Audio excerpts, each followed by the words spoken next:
향후 전국에 대한 불안감으로 시장은 연이틀째 하락세를 보여주고 있습니다. 상승 종목보다는 하락 종목이 압도적으로 많은 상황이 양시장에서 연출되고 있습니다. 외국인들의 매도 역시 연이틀째 이어지고 있는 상황. 코스피는 어저께 양봉으로 조정을 받았습니다만 오늘은 음봉의 모습이 나오면서 전일의 저점을 깨는 모습이죠. 코스닥 또한 음봉이 나타나면서 연중 최저치를 위협하고 있는 상황이 되겠습니다. 향후 정치에 대한 불안감이 증폭이 되고 있는 상황이죠. 정치적인 불안 요소는 여전히 남아있을 수밖에 없는 것이고요. 이에 따라서 단기적으로는 연이틀 하락했던 기술적 반등 정도는 나올 수가 있겠지만요. 외국인들의 매도세가 멈추어지면서 매수세로 전환되는 상황들은 앞으로는 시간이 좀 걸리지 않을까 생각을 해봅니다. 셀트리온 역시 시장 전반의 영향권에서 벗어날 수는 없는 것이죠. 시장 전체적으로는 외국인들이 어떻게 나올 것인가가 더욱더 중요해지고 있는 상황입니다. 그래서 해외 경제 분석 전문가들의 우리나라의 시장에 대한 전망, 평가 이러한 부분들을 살펴보기로 하겠습니다. 윌슨 센터의 한국 전문가의 이야기를 살펴보게 되면요. 대통령의 신속하고 구체적인 설명이 필요하다 이렇게 이야기를 했고요. 싱가포르의 전략가는요. 경제와 금융시장에 지속적인 영향을 미칠 가능성은 낮다고 분석을 했고요. 그 다음으로는요. 불확실성은 남아있지만 신속한 대응을 했기 때문에요. 영향은 제한적일 수 있다고 평가를 했고요. 그리고 ING의 이코노미스트는요. 한국의 국가 신용 등급의 영향을 미칠 수 있다는 우려를 표명을 했습니다. 소시에테 제네랄의 아시아 수석 전략가는요.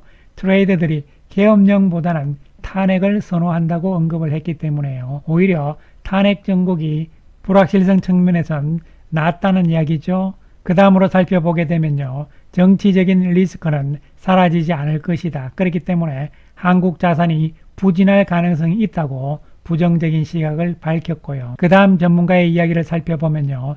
25년 2분기 초에 내년 2분기죠. 조기 대선이 치러질 가능성이 있다. 만약에 민주당이 승리할 경우 내년 성장률 전망치를 상향할 수도 있다. 이렇게 이야기를 했습니다. 그 다음으로 캐피탈 이코노믹스 아시아 담당자의 이야기를 보시면요. 단기적인 금융시장 충격은 있을 것이다. 정치적 불안정성 기간에 따라서 한국 경제에 대한 자신감이 훼손될 것이라고 전망을 했습니다. 시간을 끌게 되면 안 좋다는 이야기죠. 그 다음에 리언트 글로벌 어드바이저는요. 반도체 공급망에서 핵심적인 한국 기업들의 주식을 저가 매수할 기회다 이렇게 또 이야기를 했습니다. 그리고 마지막으로 한국의 국내 정치 상황과 연관되어 있을 뿐 기업 환경에 미치는 영향은 적다 이렇게 이야기를 한 것이죠. 그래서 정치적 상황과 기업 환경이 영향력은 그렇게 크지 않을 것이라는 전망이 되는 것이죠. 그래서 우리가 생각해 볼 수 있는 것은요. 어떤 방향이든 어떤 형태이든 간에 조기에 시기적으로 빨리 정리정돈이 되는 것이 중요한 것이죠. 시간을 끌면 끌수록 안 좋다는 이야기고요. 단기적인 측면에서는 악재인 것은 분명하지만요. 중요한 것은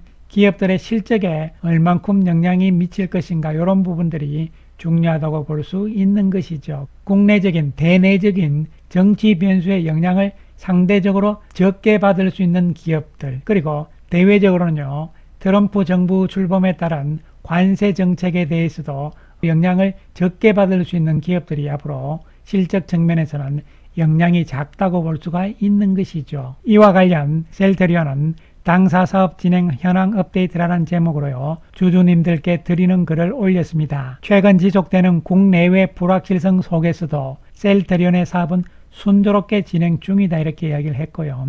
또한 어저께 주식 소각 결정에 대한 공시를 냈습니다. 그리고 최근 주주분들께서 불안해하시는 금융시장 변동성 확대에 따른 사업 영향도 제한적일 것으로 예상됩니다. 이렇게 이야기를 했죠. 대외적이든 대내적이든 불확실성에 대해서 금융시장 변동성은 단기적으로 확대될 수 있으나 셀트리온의 경우에는 사업 특성상 매출의 90% 이상이 해외에서 발생하고 주로 달러나 유로화로 수익이 발생하기 때문에 원화 약세가 당사 사업에 미치는 부정적인 영향은 제한적입니다. 이렇게 이야기를 했죠. 외부 환경의 불확실성 속에서도 실적으로 견인될 수 있도록 최선을 다하겠다 이렇게 이야기를 했습니다. 그래서 어떻게 보면요. 부정적인 영향이 제한적인 것이 아니고 환율 때문에 긍정적인 영향을 받고 있다고 볼 수도 있는 것이죠. 어쨌든 이러한 시장의 불안정성과 더불어서 셀트리온 역시 연이틀째 하락세를 보이고 있습니다. 고점 가서 시장 전반과 함께 같이 밀리면서요. 음봉으로 마감이 되고 말았습니다. 자사주는 오늘 5만 주 매수를 했고요. 약 20만 주 정도가 남아 있습니다. 4일 내지는 5일이면 다 살 것으로 보입니다. 외국인들은 29억의 매도를 보여서 그렇게 많지 않았습니다. 기관들이 오늘 186억의 매도를 보였습니다. 제약은 큰 폭의 하락세가 나오고 말았는데요. 다시 한번 저점 테스트에 들어가는 과정이고요. 외국인들이 62억의 매도를 보이면서 낙폭이 커진 것으로 보입니다. 수급적인 측면에서 셀트리온은 외국인들이 최근 샀다 팔았다를 하고 있는 분위기입니다. 규모도 그렇게 크지 않은 상황들이기 때문에요. 외국인들은 단기 매매, 단타 매매라고 볼 수 있는 것이죠. 기관들은 연이틀 매도를 보여주고 있는 상황이지만 연기금은 매수 규모는 줄긴 했지만 소폭씩 연이틀 매수하는 모습이 나타나고 있습니다. 한편 어저께 셀트리온은 자사주 소각 결정 공시를 냈죠.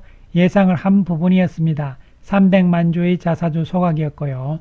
보유하고 있는 자사주 대비해서 25% 정도다 이렇게 이야기를 했습니다. 셀트리온의 주식수는 2억 1,400만 주대로 300만 주 정도 줄어든다 이렇게 보시면 되고요. 소각 예정일은 내년 1월 6일이 되겠습니다. 기대했던 것보다는 규모가 작다고 볼 수도 있겠지만요. 심리적인 측면에서는 소각 자체에 긍정적인 의미가 있다고 볼 수 있는 것이고요. 주식수 감소에 따른 효과는 실제적으로 소각되는 내년 1월 6일 이후부터 나온다고 볼 수 있는 것이죠. 그리고 오늘은 제3공장 상업생산 돌입이라는 보도자료를 발표를 했습니다. 3공장은 다품종 소량 생산 특화로서 공급 역량을 극대화할 것이라는 이야기를 한 것이고요. 3공장이 완성됨으로 인해 가지고 총 생산 규모는 25만 리터가 된다고 보시면 되는 것이죠. 기술력이 집약되기 때문에 효율성이 높다. 큰 폭의 매출 상승 효과가 기대된다고 이야기를 했습니다. 이번 3공장은 원료 의약품 공장으로서요. 총 6만 리터의 생산 규모라고 보시면 됩니다. 3공장은 다품종 소량 생산에 초점을 맞추었다 이렇게 이야기를 했고요. 같은 양의 배양액에서도 더 많은 바이오 의약품을 만들 수 있다. 이것은 효율성이 높다는 것이죠. 따라서 이것은 하이티티어 고효과 제품이다 이렇게 보시면 되고요. 그렇기 때문에 경제성은 극대화할 방침이다 이렇게 되는 것이고요. 3공장의 실제 생산량이나 매출 기여도 이거 중요하죠. 기존 생산 시설과 대등하거나 더 높은 수준을 보여줄 전망이다 이렇게 얘기를 했는데요. 현재 기존 생산 시설 즉 1공장과 2공장의 경우에는요. 매출 기여도가 어떻게 되냐면요. 1만 리터당 약 2천억 정도의 매출의 기여도가 있습니다. 그런데 이번 3공장은 이와 대등하거나 조금 더 높은 수준이라고 이야기를 했으니까요. 그만큼 생산성이 높다는 이야기는요. 수익성이 그만큼 좋아진다는 뜻으로 해석을 하시면 되겠습니다. 이번 3공장의 생산성이 더 높을 수 있는 것은 기술력이 좋다는 거잖아요. 3공장에서는 기존 제품과 개발 중인 신제품 생산을 더불어 진행할 것이다. 그 이야기는 현재 기존 제품들을 1공장, 2공장 생산만으로는 부족하기 때문에 3공장에서 일부 생산을 하고 또한 향후 나오는 신제품들, 후속 제품들도 3공장에서 생산할 것이다. 이런 이야기가 되는 것이죠. 그리고 또 한 가지 이야기한 것은 DP공장에 대한 이야기죠. 현재 1공장 내에서 정설을 하고 있죠.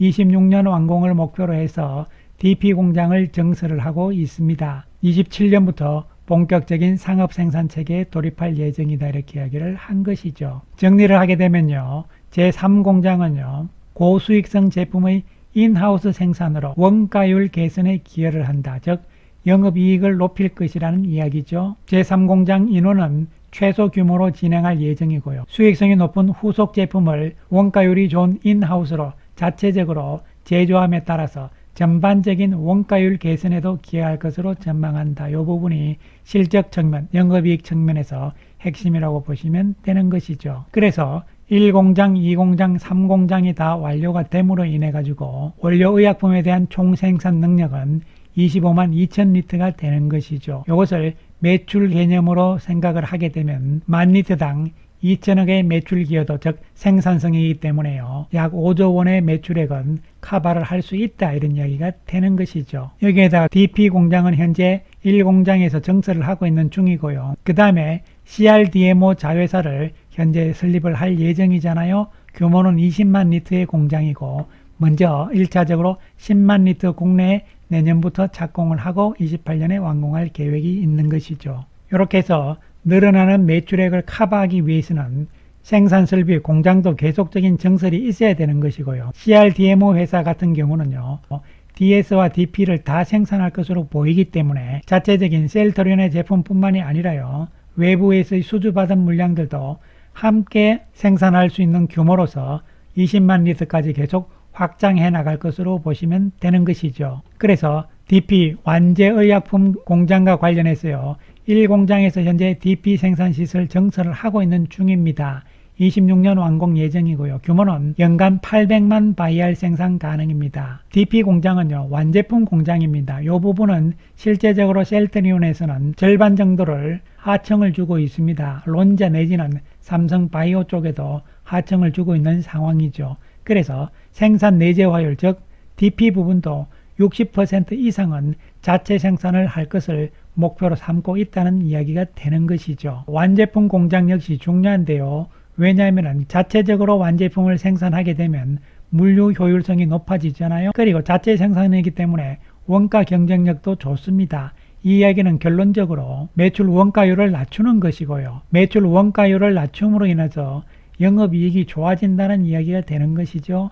CMO 외주 생산 대비해서 30% 비용 감소 효과가 있기 때문에 완제품인 즉 DP 부분도 자체 생산을 하는 것이 그만큼 중요하다고 보시면 되는 것이죠. 향후 CRDMO 사업에서 신규 공장을 짓잖아요. 이 부분에서도 DP 부분, 완제품 부분이 일부 커버가 될 것으로 보입니다. 그래서 CRDMO 사업을 위해서 한국 내 20만 리터 기준에 설계를 하고 있고요. 10만 리터는 즉시 착공하겠다는 이야기고요. 그리고 CRDMO 사업을 위해서 연구개발도 함께 할 것이다. 한국뿐만이 아니라 미국, 유럽, 또한 인도에까지 연구센터를 설립을 하겠다는 이야기죠. CRDMO 사업과 관련해서는 공식적으로요, 다음 주 중에 발표가 있을 예정입니다. 이렇게 해서 셀트리온은 DP와 DS 공장에 대한 현재 상황과 앞으로의 1, 2년 후의 상황들을 설명을 했고요. 그리고 신규로 하는 CRDMO 사업에 대해서는 다음 주에 청사진을 발표를 한다는 이야기죠. 이렇게 해서 생산과 관련된 부분에 대해서 전반적으로 시장에 알린 것이고요.